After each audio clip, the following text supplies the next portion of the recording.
Hi guys, we're here at Labrador Park. So it's quite hot today, but we are all very excited. Look excited guys! So we're gonna explore the whole place today. So we're trying to cover as many historical sites as we can. Let's go! Don't forget to like and subscribe.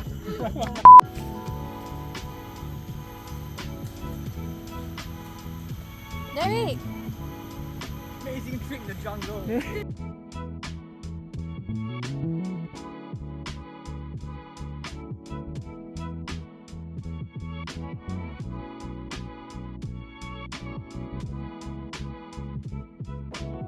So to give you some background on Labrador Park, the name Labrador was actually derived from Labrador Villa, the name of the residence of prominent ship chandler George Mansfield, which he had built in 1881.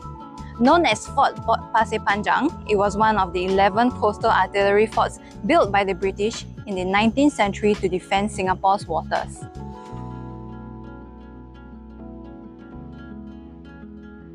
Alright guys, we are currently at the casemate. So what is a casemate? A casemate is a protective concrete shelter used to protect the gun. But how is this casemate crucial to the fort? Well, even though this fort came up in 1876, this casemate right here came up much later in 1886. So interestingly, even though this casemate was not meant to serve as a protection for the guns, it served as an ammunition store and also shelter for the garrison of troops right here at the fort. So situated at the top of the hill, this casemate housed a 9.2-inch rifle breech loading gun. By 1930, the position had been converted into emplacement for two 6-inch modern rifle breech loading guns, which were meant to protect Singapore. Also, at this casemate, it housed a generator room that was fixed with 3 engines that supplied energy to the entire fort.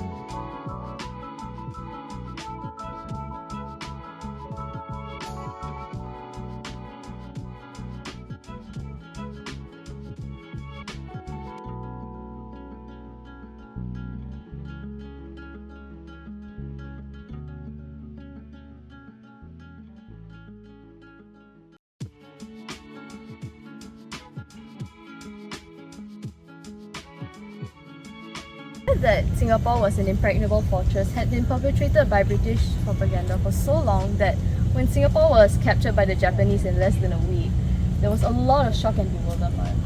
So this led to a need to explain Britain's worst military disasters, and it led to the many myths arising.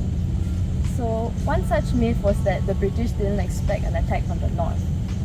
And this was because there was the presence of big guns, and they were mostly in the southern and eastern parts of the island. And while this was initially true, there was economic development in the 1930s, and it led to the building of roads and railway lines that link the east coast to Singapore. So by then, the British were very aware of an overland threat from the Japanese, and in fact, they even carried out military exercises in 1937 and 1939 to prove it.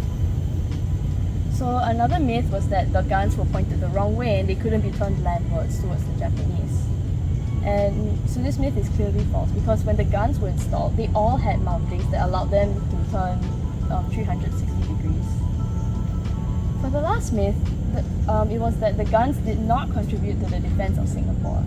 And while it's true that maybe they were not very effective, it would be wrong to say that they didn't help at all. In fact, one of the biggest contributions for the guns was to boost the morale of men in the field. Because, for the soldiers fighting, to hear the shells passing over their heads on the way to the enemy, it sounded like express trains. So the thought of these rounds crushing the enemy really did a lot to boost their morale and to push them to continue fighting. Yeah, so now we'll be moving on to more on why the guns were ineffective during the war.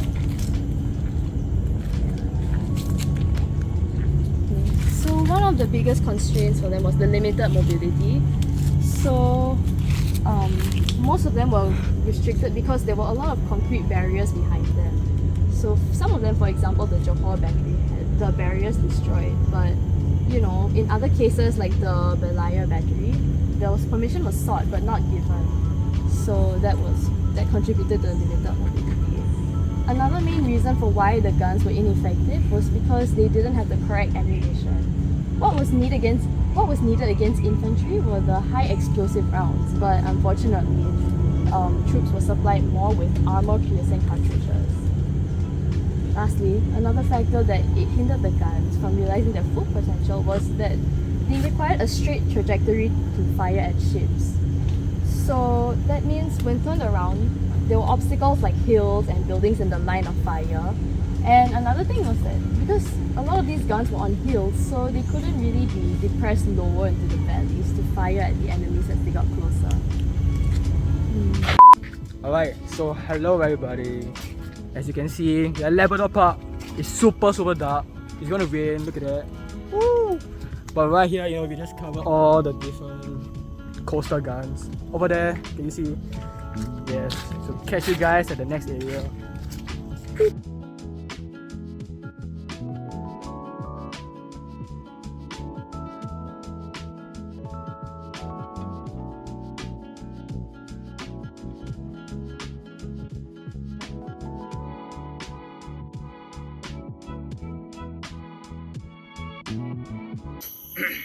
This is the tribute to the gunners of Labrador Battery. The original one was destroyed when Singapore fell during World War II.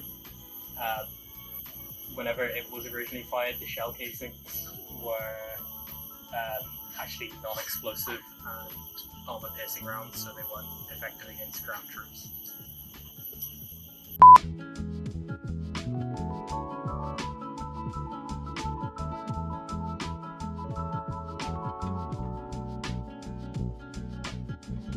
I've got enough. I don't know.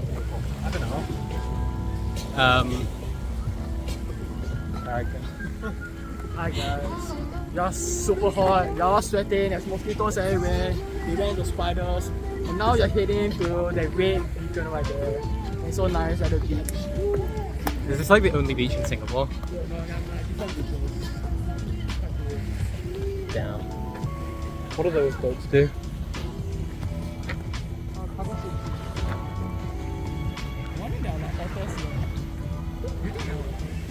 Maybe.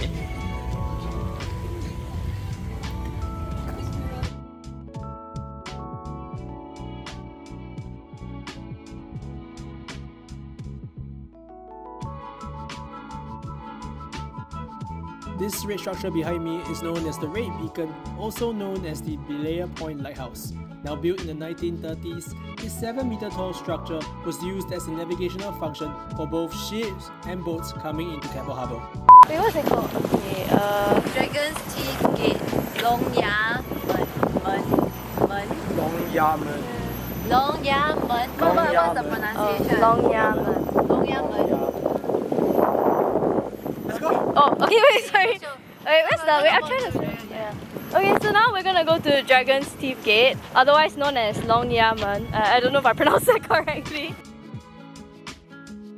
This stone structure behind me is the famous replica of the Dragon's Teeth Gate, also known as Long Ya Men.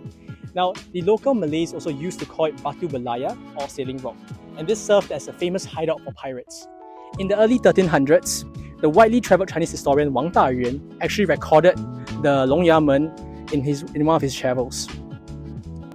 In the 1400s as well, the Admiral Zheng He, in one of his many voyages, sailed by Temasek with over 300 ships and 28,000 men and recorded Long Ya Men in his navigation charts. Then, in the 1800s, Long Ya Men was actually blown up by the British to widen the gateway of the channel to Keppel Harbour. Fortunately, there's still a painting of Long Ya Men that exists, and a replica was also created by the authorities here to commemorate how Long Ya Men actually stood. Okay, we are leaving Labrador Park now. It's a wrap. Woo! Bye! Bye.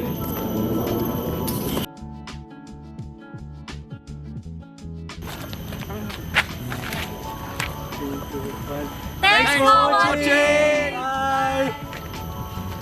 Okay,